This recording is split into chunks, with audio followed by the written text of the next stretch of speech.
I'm Katie Clancy. I graduated in 1987. Coach Hoare was my coach as well. And I've told people this many times before. High school was not my favorite time of my life, but the 2 years, and I was only on it for 2 years, were absolutely formative. And Coach Hoare made such a huge impact on me. I come back here to help you guys with that. And I haven't met anybody yet, well, I have actually, had not met anybody who had given me that same kind of motivation and same kind of inspiration, team feeling and all that stuff until I met this one over here. And this is Coach Katie Falkowski. She's my new coach. She owns CrossFit Hyannis, and I have done things beyond my wildest dreams, athletically and otherwise, since I started working out with her. And the reason that I brought her here today to talk to you guys is not only is she an amazing athlete in her own right, and I'll give her a chance to talk a little bit about like what she's done athletically and whatnot. It just like in general, but this past year, she was like, I think, this is how I saw it happen. I think I'll run a 100-mile race. Yes, that's what I'll do. And we're all like, okay. And it's so amazing because it's coming up, isn't it? October 6th. October 6th. Yeah. So this is my last big training week, and then it's kind of starting to taper into it. That's awesome. And where's the race? Virginia, in the mountains. 101.85 miles and 24,000 feet of elevation. And so tell them a little bit about your running history. What's your life as a runner? Okay, so I played ice hockey, so I did not have to run. I played hockey at Holy Cross, not a runner, like even a little bit. At one point, my coach decided we had to run a mile. I think it was, like honestly, I think it was an 8-minute mile, which is doable, right? And I had to like train to be able to do that. Like it's not inherent in me to be able to run. Like I'm not built to run. But I had done like right out of college some halves and stuff, just looking for something to do before I found CrossFit. And then really haven't run much outside of just kind of like general CrossFit workouts, would be like more like 400s, 800s, occasional like mile here or there. Really at all.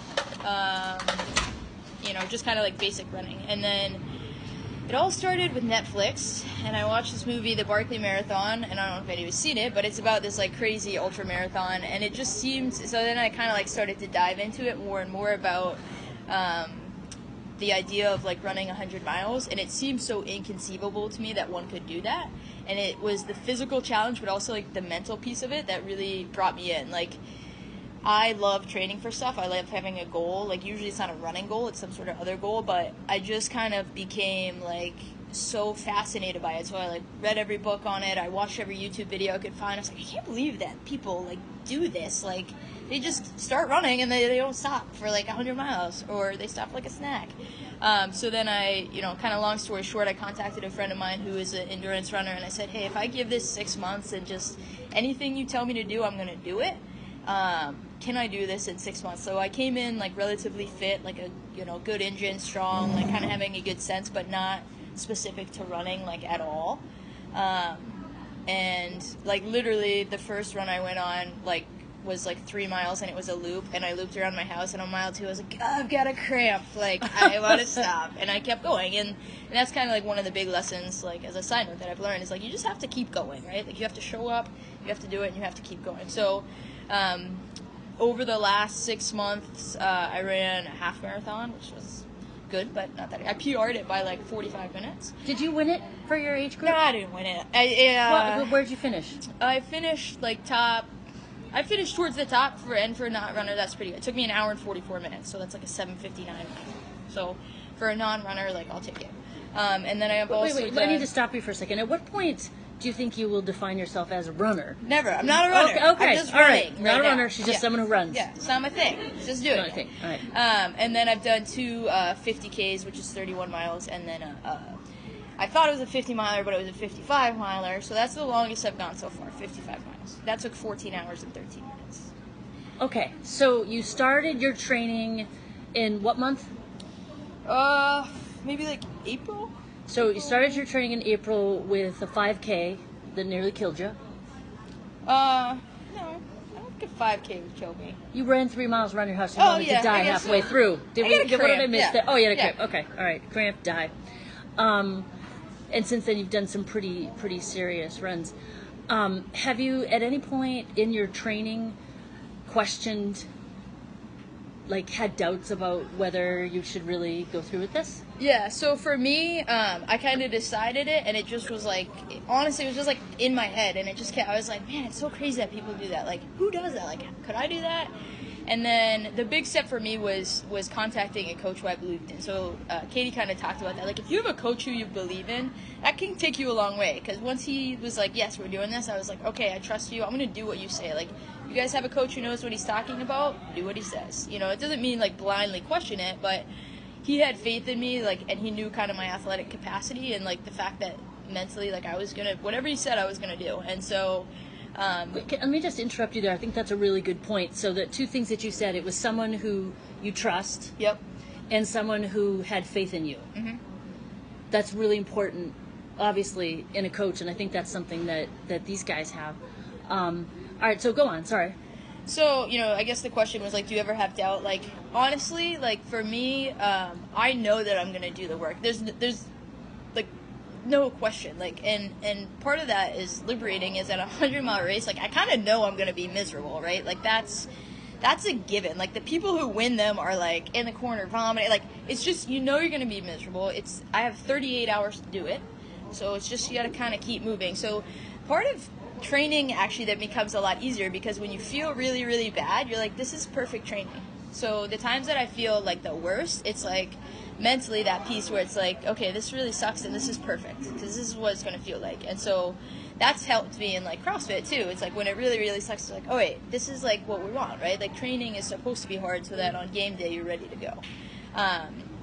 And as far as, like, doubt, like, probably the first, so an ultra marathon is anything over 26.2 miles. That's what ultra is. So the first one I did was a 50K, a 50K, and that was probably the first time I was, like, nervous. I remember, like, looking at these girls, and I was like, these girls know what they're doing. I was like, I bought all the right gear. Like, I had it. I looked like maybe, but I was like, I don't know what I'm doing. And I looked at one of them. I was like, I don't know what I'm doing. And she's like, okay, you can do it. And you just gotta do it. Like, that's the thing. Like, mentally for me, it's like, just take the step. Like, you don't know if you don't try. And that was the whole thing. Like, once something gets in my head, and that's how I felt with this. Like, once it was in my head and it kept kind of, like, ticking away at me, I was like, all right, it's happening.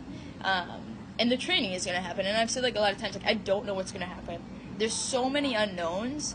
For me, like, the part that I can control, I'm going to control. And that's the training piece of it. That's the mentality piece of it. That's knowing that every last little thing leading up to October 6th that I can do right, I'm going to do right.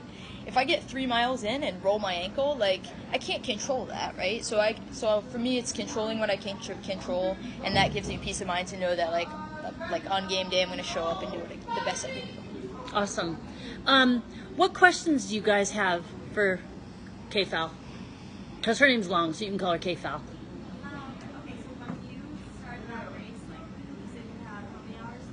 The one that I'm going to do? You have 38 hours to complete it. So everybody asks, I don't plan on sleeping, but if I need to sleep, I'll sleep. So the way it works is, like, every, 7 to 10 hours or so, there's, like, aid stations. So you do a 5K, there's, like, 5 aid stations at 3 miles. This, like, you bring, like, a pack with you that has, like, water and food in it. So, but at those aid stations, like, I'll have a crew, which would be, like, my boyfriend, my dog, and a couple of my friends. And they'll be there with, like, that's all you need in life. That's it. So they'll be there with, like, a change of clothes, food, like, that sort of thing. And then at those times, like, if I need to stop and take a break, I will. I don't have a lot of experience with it. I'm just kind of, like, doing what I'm every day, just showing up and doing what I think I'm supposed to do. So I can say that for the 55-mile run, at the halfway point, I stopped for probably, like, 25 minutes. Yeah, I actually showed them some footage of that. There there was some weeping. So yeah, I'm kind of go by feel a little bit. But I don't plan on taking a long nap at any time. Because once you stop, it's hard to keep going. You gotta keep going. Right? Anything else?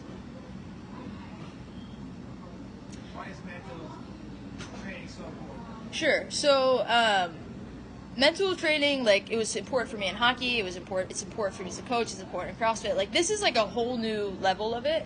So some of the things that I had read, like as I was just getting started from all the other ultra runners, like that was the point that kept coming back, like the mental component.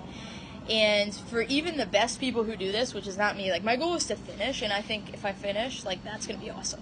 Like, so people are like, would you want to win? Do you want to? I'm like, I don't care, I just want to finish. And that's like not my personality, as you know. Like usually I'm like, all right, I'm gonna win. But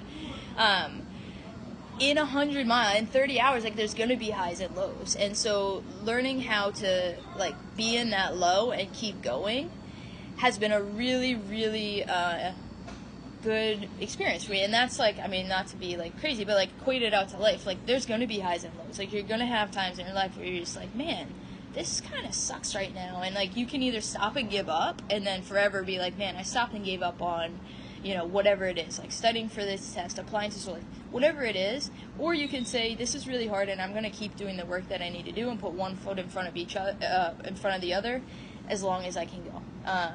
And so that's kind of been the big piece for me, is like, even when it's mentally like you just don't think you can go on anywhere, because definitely without a doubt, like I've thought that many times. And like going back to the self-doubt, I'm like, what are you doing, Katie? Like you're not a runner, like why are you even out here? It's like you have to like hear that thought. And I think the thing with mental thoughts and like doubt that creeps in, it's like, it's not that people don't have doubt. Like Katie's very successful, I'm successful, Coach is successful. It's like we all have doubt, but when you hear it, it's like recognizing it and then being able to reframe it and move on from that and kind of take control of what you can take control of. I think that's a really, really important point that you're making about self-doubt, because some of you are very experienced runners and have learned a lot. Some of you are brand new and like, oh dear God, what have I gotten myself into? Gabby's like, what is happening?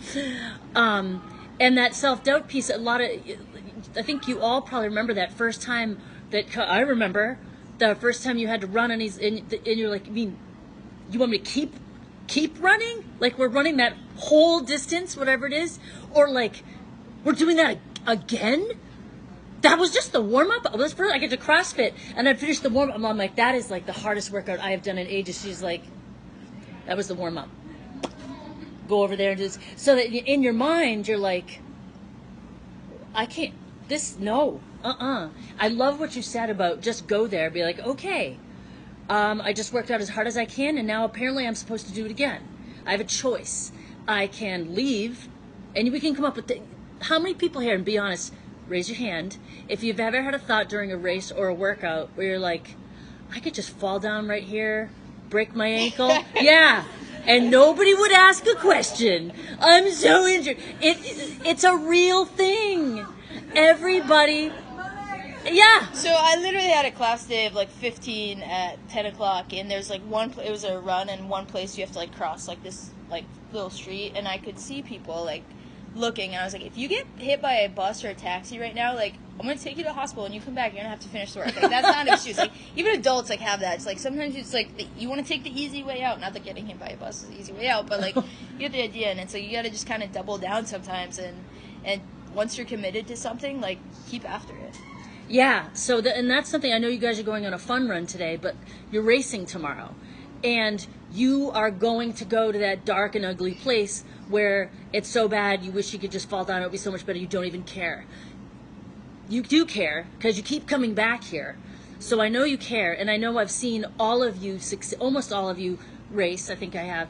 And I've seen you do things you didn't think you could do. I've seen you absolutely blissful after doing something that was super, super hard, because you made a decision during that thing to stay in it and to just stay in the dark and do that thing, and you all lived through it, and you'll do it again tomorrow. So I just want to make sure that point got all the way home. It's a really good one.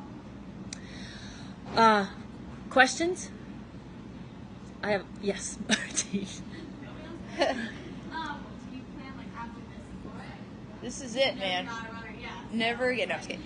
I went into this with a distinct goal of saying in 6 months I'm gonna run 100 miles. This isn't like my thing. No offense to running. Like I know that it's not like it's my thing. And this is a goal that I've set out for myself. I want to execute upon, do it. Like it's not like I'm never gonna run again, but like I don't have like visions of like running 100 miles all the time. It's just like I said, it just seems so crazy, and it seemed like I just wanted the challenge. I wanted the physical challenge, I wanted the mental challenge, and I wanted to see if I committed to it, if I could do it. So yeah, no, I don't plan on doing it. I have two more questions. Oh, no, there's yes. So like when you like the 55 hour or like 13 hours, like what is kind of like going through your head right now? Like how do you keep yourself like focused on not just Yeah, good question. So, for me, like, honestly, the beginning is kind of the hardest, like, because this is what I think at the beginning. Oh my god, I'm 7 minutes in. Oh my god, I'm like not even on my, like, you're just like thinking about like all that you still have to do. Like, for me, that's what I think the beginning is the hardest. That particular race was like an out and back, so you ran like, you know, halfway and then you turned around. And honestly, I was for so long thinking about like, okay, I'm gonna get to see like my dog and my man. I'm so excited. And then I like saw them when I got a snack, and then I left, and I was like, oh my god, I still have like, I still have to run this all day. So that was really hard, and it was like, I mean, definitely like there was some lows there, and again, just like continuing to move and like being like this isn't gonna be what breaks me. And Stop. Please stop right there. I love that. Yeah. That is a mantra that I think you all could. I love that. Yeah. This isn't going to be what breaks So me. I actually think that a lot. Like, I was doing like a 10 by 800 at my mile PR pace. Like, so once a week I'll do some sort of like track type workout. And it was like a Tuesday afternoon, and I was just like, it was dismal. Like, I was like suffering. But I wasn't injured. Like, I could keep doing it. Like, it just sucked. And that was like a time I thought that. I'm like, am I going to be broken on a Tuesday afternoon because this is hard? Like, are you kidding me? Like, that's not what's going to be what breaks me. And so, you know, until I'm literally broken, like, you're not going to break me. And like no mental part of it, like being this too hard is going to be like what stops me. So, there's certainly a lot of good reasons to stop a race, and you have to be smart with your body, and I respect all of that. But if it's a mental thing, you know, I'm going to keep going. And it's almost always a and mental it's thing. almost always mental. But yeah, like you got to fight the demons because they creep in for sure. Carly has a question. Yes. so at like I know that you said this is your last like intense week of training. Yep. So what has been like your craziest like set of workouts or something? Like, Oh, tell her what you're doing tonight. Yeah, so the race that I'm participating in starts at 6 at night, and it's in the woods, in the mountains. So I'll be running, hopefully, if it works out, I'll be running 2 full nights in the dark, in the night, in the woods, which is kind of terrifying. So Conor McGregor says this, and I kind of like snagged it up. It's like you got to outwork your fear, you got to outwork your doubt. So one of the doubts that I had, like as I was building my base and the feeling, okay, I can run and run and run, like I was like, but this running at night thing, like that scares me. Like it's scary to run for me in the middle of the night, like by yourself. So I was like, the only way I'm gonna overcome that is to outwork it, like to get out there in the middle of the night, grab my little flashlight, got my stacks, and like get out there and be in the dark in the middle of the night. So like tonight from midnight to 5 in the morning I'm going to be running, and then like in the woods, and then tomorrow I've got another 15 miles, and then Sunday I've got another 15 miles. So a big part of the training is mental, but also just really getting used to running when you're tired, because that's the race condition. Like that's not what you should do if you're trying to like PR, you know, a 400 meter dash. Like that's not the point. Like you want to optimize your performance for that. For this particular race, like yes, I do speed work, but a lot of it is, you know, knowing that 30 hours in your legs are going to be tired, so trying to kind of mimic that as much as possible in the training. So the hardest part for me has been like the night runs, and just like last week I started at like 6, so I went from like 6 to 10. The week before I did like a 10 to 2, I think, in the morning, at night, whatever. So that's probably the hardest part for me. Wow. Other questions before we wrap up?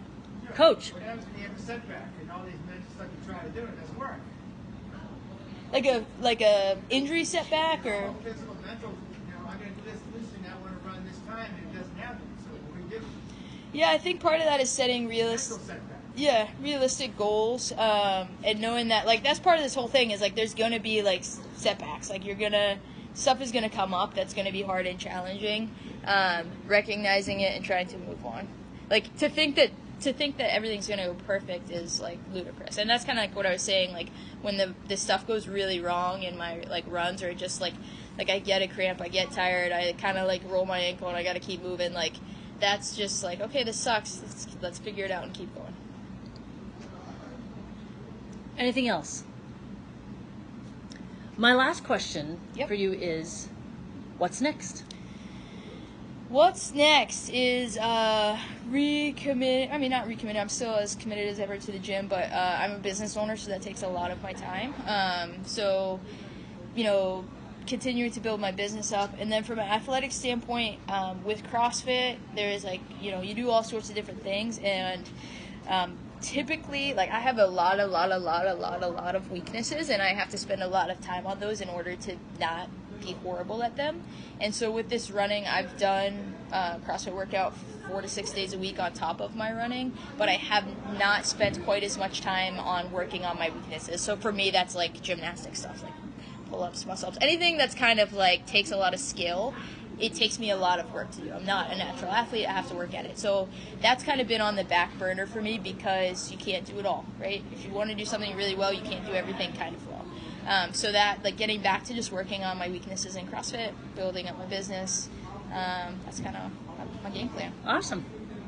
All right. Well, thank you so much. Yeah. It was really nice. I would have had her work out with you guys today, but she's already got a workout. I told her I was too intimidated to run with you guys, so. Yeah, that's what she said. For real. For real. I know. I know it was a freedom run, baby. All right, thank you guys. Yes. Appreciate it. If you Thank think you. of any questions, let me know, but that's it. All right.